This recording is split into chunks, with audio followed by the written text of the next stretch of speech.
Shalom, perkenalkan nama saya Sidatu dari kelas 12 IPS. Baiklah, di saat ini saya akan membaca serta merenungkan kebenaran firman Tuhan yang saya ambil dalam kitab Mazmur 41 ayat 7-8. Demikianlah firman Tuhan, orang yang datang menjenguk berkata dusta, hatinya penuh kejahatan, lalu ia keluar menceritakannya di jalan. Semua orang yang benci kepadaku berbisik-bisik bersama-sama tentang aku. Mereka merancangkan yang jahat terhadap aku.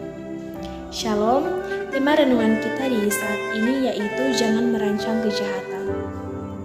Saudara-saudara yang dikasihi dan diberkati Tuhan, setiap manusia mempunyai rancangan untuk menggapai masa depan, tentunya untuk meraih apa yang dicita-citakan. Maka ia harus belajar dan bekerja. Ketekunan pasti membawa dampak yang besar dalam meraih masa depan yang cemerlang. Di samping itu tentunya sebagai orang yang percaya kepada Tuhan Yesus Kristus, maka harus yakin, berdoa, dan percaya bahwa Tuhan akan menolong dan memberkati kita. Saudara-saudara yang dikasihi dan diberkati Tuhan Yesus, Mazmur mengungkapkan dalam doanya kepada Tuhan Allah bahwa orang yang datang menjenguk dia ketika ia sakit, ternyata orang yang berkata dusta. Mereka hanya menyenangkan hatinya saja, tetapi di belakangnya mereka justru menceritakan apa yang buruk tentangnya kepada orang lain. Rancangan orang-orang yang ada di sekitar Mazmur sangat jahat. Mereka menginginkan kematiannya supaya anaknya dapat menggantikan posisinya sebagai raja yang besar. Hati mereka jauh dari kebaikan dan yang ada hanya kebohongan dan kejahatan. Pemazmur mengungkapkan isi hatinya kepada Tuhan Allah, karena ia tahu bahwa Tuhan Allah menolongnya dan mendengarkan doa dan keluh kesahnya.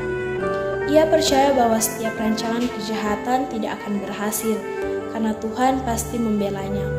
Saudara yang dikasihi dan diberkati Tuhan Yesus, perenungan hari ini mengajak kita untuk senantiasa melakukan apa yang dikehendaki Tuhan Allah. Ketika kita menghayati minggu sengsara Tuhan Yesus Kristus, maka hendaknya kita merencanakan hal-hal yang baik dalam hidup ini.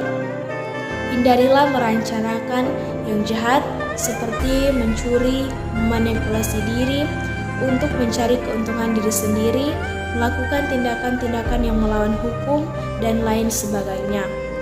Merancang kejahatan bagi orang lain akan merusak dan melukai diri sendiri. Karena itu, mulailah dari keluarga untuk membuat rencana-rencana yang mendatangkan sukacita dan menjadi berkat bagi orang lain, seperti berpuasa atau menahan diri keinginan duniawi untuk kemudian disisihkan kepada mereka yang membutuhkan pertolongan. Belajar dengan giat, bekerja dengan jujur untuk boleh meraih harapan dan cita-cita di masa yang akan datang. Demikianlah kebenaran firman Tuhan. Tuhan Yesus memberkati. Shalom.